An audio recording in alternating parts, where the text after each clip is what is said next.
C'est vraiment un plaisir pour moi d'échanger avec vous autour des questions de planification familiale et de capture du dividende démographique. En termes simples, il faut dire que le dividende démographique, c'est vraiment la croissance économique générée à partir d'une modification de la structure de la population. Pourvu que cette modification soit suivie d'un certain nombre d'investissements stratégiques dans le domaine de la santé, de l'éducation, des politiques économiques et de la bonne gouvernance. C'est dire que l'élément clé vraiment dans l'approche du dividende démographique, c'est la structure de la population. Et derrière cet aspect de structure de la population, il faut surtout voir l'aspect production et consommation de cette population. Si vous avez une population très jeune et qui est sans emploi, ça veut dire que le volet consommation va être très important, alors que c'est une population qui ne produit pas. Donc, c'est vraiment l'aspect production, capacité de production et de consommation de la population qu'il faut voir derrière l'aspect structure de la population, qui est l'élément clé donc, du dividende démographique. C'est ça. Alors, on aimerait bien savoir c'est quoi les piliers du dividende démographique. Il y a vraiment les piliers du dividende démographique, comme je venais de le dire, c'est la santé, c'est l'éducation, c'est les politiques économiques et la bonne gouvernance. C'est ça vraiment les piliers clés donc du dividende démographique. Et ce sont des investissements qu'il faut faire dans ces différents domaines de façon concomitante. Ce n'est pas faire ces investissements de façon linéaire. Tout doit être fait en même temps pour produire l'effet attendu. Et le volet planification familiale se situe dans le pilier santé. C'est là surtout qu'il faut voir la contribution donc, de la planification familiale à la capture du dividende démographique. C'est ça. Alors, qu'est-ce qu'il faut dire de la place de la planification familiale dans le dividende démographique? OK. Pour ce qui est de la place de la planification familiale dans la capture du dividende démographique, il faut le voir vraiment sous 4 éléments fondamentaux. Le premier élément, c'est que la planification familiale est le facteur clé donc, du changement de structure de la population, parce qu'elle participe à la baisse de la fécondité et donc au changement de structure donc, de la population. Le deuxième élément clé, c'est que la planification familiale permet de favoriser l'éducation des filles. Parce que quand une fille pique une grossesse en milieu scolaire, il est clair que dans la majorité des cas, ça met fin à son cycle scolaire. Et ce que l'on sait, c'est qu'une année supplémentaire d'éducation des filles, en tout cas, contribue à la croissance de son revenu de 10 à 20%. En tout cas, c'est les résultats d'une étude qui nous l'ont montré. L'autre élément aussi qu'il faut voir également, c'est l'autonomisation de la femme.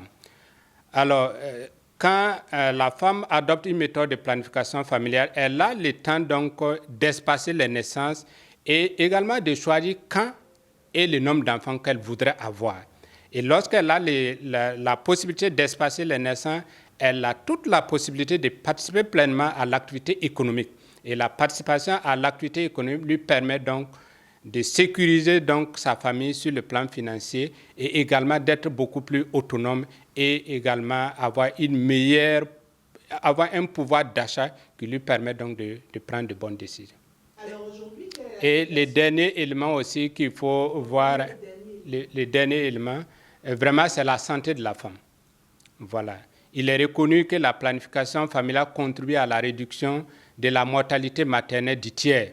Donc, c'est un élément capital. Quand la femme est en bonne santé, ça lui permet donc de participer pleinement à l'économie. Ça lui permet également tous les ressources qu'elle devrait dégager, par exemple, pour se soigner, de les investir ailleurs. Par exemple, pour l'éducation de ses enfants et mener d'autres activités en termes d'investissement pour mieux booster l'économie. Donc, voici vraiment les éléments clés donc, de contribution de la planification familiale à la capture du dividende démographique. Et justement, qu'en est-il de la situation démographique en Afrique de l'Ouest? Puisqu'on parle de démographie, il faut qu'on fasse le point pour savoir où est-ce qu'on en est, où est-ce qu'on va. Bon, il faut dire que le niveau de fécondité en Afrique de l'Ouest reste encore élevé.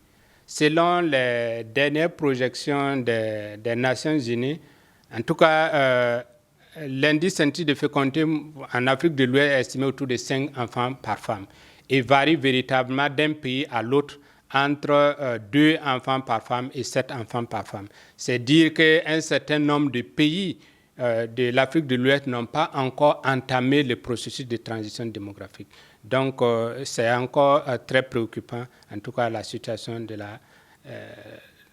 démographique de l'Afrique de l'Ouest. Et on devra y travailler si on veut espérer pouvoir capturer les dividendes démographiques. Est-ce qu'on peut avoir une idée de ces pays qui l'ont déjà entamé? Bon, un des pays qui l'a déjà entamé, c'est par exemple le Burkina Faso, qui a un indice scientifique de 5,4 enfants par femme, et dont la fenêtre d'opportunité du dividende démographique est ouverte depuis 1996. Donc, c'est dit que depuis 1996, la structure de la population du Burkina Faso est favorable à sa croissance économique. Est-ce qu'on peut quantifier ces impacts-là, du fait que la structure de la population du Burkina Faso favorise? Comment est-ce qu'on peut mesurer ça de façon pratique?